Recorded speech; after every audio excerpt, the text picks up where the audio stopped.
Thank you. It's good to be here. I say it every year, but it's fun to come to places or a place that is supports athletics, supports youth. And every time I've been to a Yankton event, whether I'm watching a kid compete as a recruit or this type of thing, it's fun to see the energy. And I encourage you to keep doing that, supporting youth, because I believe in sports, obviously, and it's made a difference in my life. I apologize, I've got a little bit of a cold. You know, but if I was a radio guy, I'd have stayed home and stayed in bed, but some of us are a little tougher than those guys, so. I have never taken a shot at those guys, since it's going to be a long time before they get on the air again, so. I'm going to jump around a little bit. I'm going to talk a little bit about the season. I'm going to talk about the upcoming season and then talk about recruiting. You have some sheets on your deal there, on the tables there. I don't know if that's a real picture or not, but I don't think I've ever led the football team out in my 14 years. So somehow, some way, they got that adjusted. Last year we finished 5-6 after having a number of what we consider good years, not great years. Been to the playoffs the year before, and every year in the Division I move, we have felt we've taken a step in a positive direction, and maybe I'm being an optimistic individual or coach, but I believe that 5-6 last year we did take a step. Yeah, obviously it wasn't for the playoffs, it was not a conference championship, but the heartbeat of our football team, and I don't know if I'll be able to verbalize that, but I've been involved in programs at South Dakota State and other programs that when the season ends, it ended. And the expectations were not in granite, and they weren't in the hearts of the young men, which is more important. And so you just went to winter workouts, and the commitment was kind of an average commitment. And at South Dakota State, I believe it was proven that that was unacceptable, South Dakota State football. And I say that with the threat, job security that you got to win. But why else? Why do I ask a young man to work 12 months out of the year? Get up at 6 a.m. when it's 30 below wind chill, and go into the hyper center and run until he wants to puke or until he has to puke, and to be able to play 11 games in the fall and be measured by that measure. And so I believe that we took a step forward this year, even though we were 5-6. And I don't think you have to go through a lot of those to take that step forward, to recognize that. In fact, I think one of them is plenty. In terms of, and coaches always do this, so you can tune me out for a little while, or you can keep tuned in for a little while. In terms of the reality of the season and how fickle football is, we're down at UNI early in the season. The game is whatever score. We kick a field goal. It's good. And our tight end on the right side, who's a redshirt freshman, is not on the line of scrimmage. Okay, early in the game, early in the first half. So we get flagged for having too many guys in the backfield. About as bonehead a penalty as you can get. Well, we missed the field goal. All right, that's 3 points. Okay? Now, I know coaches do this all the time, so hang in there. We're on the 7-yard line going into the first half. Snap the ball, they blitz. Thomas O'Brien is accused or convicted of making a bonehead decision and throws the ball to them instead of to us.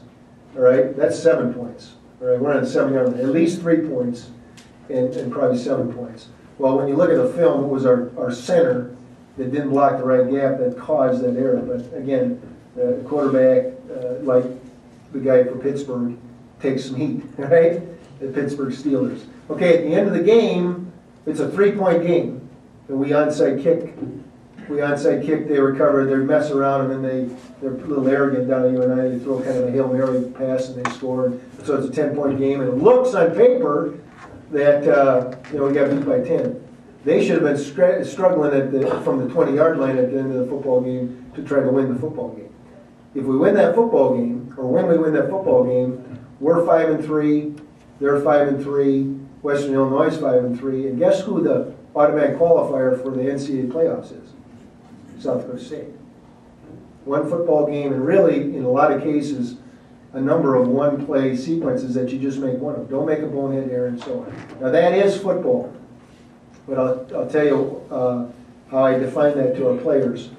Last year, we ended the season, the regular season, we went to the Swiftel Center, we watched the ESPN pickings of where we were going to play in the playoffs, because we knew we were in. This year, the same day, the same time, I called a team meeting, and I showed them 11 football plays, and they said, what would you rather watch?